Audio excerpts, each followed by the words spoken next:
ಸಂಗೀತ ಸಾಧನೆ ಮಾಡಿದ ವಿದ್ಯಾರ್ಥಿಗಳಿಗೆ ಪುರಸ್ಕಾರ. ಧಾರವಾಡ ಜಿಲ್ಲೆಯ ಕಲಘಟಗಿ ಪಟ್ಟಣದ ಶ್ರೀ ಗುರು ಸೋಮಲಿಂಗೇಶ್ವರ ಸ್ವರ ಸಾಧನಾ ಸಂಗೀತ ವಿದ್ಯಾಲಯದಲ್ಲಿ ಸಂಗೀತ ಕ್ಷೇತ್ರದಲ್ಲಿ ಸಾಧನೆ ಮಾಡಿದ ವಿದ್ಯಾರ್ಥಿಗಳಿಗೆ ಪುರಸ್ಕಾರ ಸಮಾರಂಭವನ್ನು ವಿಜೃಂಭಣೆಯಿಂದ ಆಯೋಜನೆ ಮಾಡಲಾಗಿತ್ತು.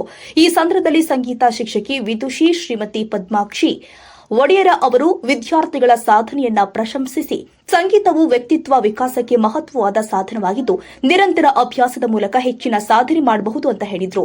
ಇನ್ನು ಕಾರ್ಯಕ್ರಮದಲ್ಲಿ ಕರ್ನಾಟಕ ರಾಜ್ಯ ಮಕ್ಕಳ ಸಾಹಿತ್ಯ ಪರಿಷತ್ತಿನ ಕಲಘಟಕಿ ಅಧ್ಯಕ್ಷರು ಆದ ಶ್ರೀ ಸೋಮಲಿಂಗ ಒಡೆಯರ್ ಅವರು ಮಾತನಾಡಿ, ಮಕ್ಕಳಲ್ಲಿ ಇರುವ ಕಲೆಯನ್ನ ಪ್ರೋತ್ಸಾಹಿಸುವುದು ಸಮಾಜದ ಕರ್ತವ್ಯವಾಗಿದೆ ಎಂದಿದ್ದಾರೆ. ಕಾಸರಗೋಡು ಕನ್ನಡ ಭವನದ ಜಿಲ್ಲಾಧ್ಯಕ್ಷರು ಹಾಗೂ ಯುವ ಪ್ರಶಸ್ತಿ ಪುರಸ್ಕೃತರು ಆದ ಶ್ರೀ ಪ್ರಭುಲಿಂಗ ರಂಗಾಪುರ ಅವರು ವಿದ್ಯಾರ್ಥಿಗಳಿಗೆ ಶುಭಾಶಯ ಕೋರಿದ್ದಾರೆ. ಸಂಗೀತ ಕಾರ್ಯಕ್ರಮದಲ್ಲಿ ಭಾಗವಹಿಸಿದ ಎಲ್ಲ ವಿದ್ಯಾರ್ಥಿಗಳು ಹಾಗೂ ಪೋಷಕರು ಕಾರ್ಯಕ್ರಮದಲ್ಲಿ ಉಪಸ್ಥಿತರಿದ್ದರು.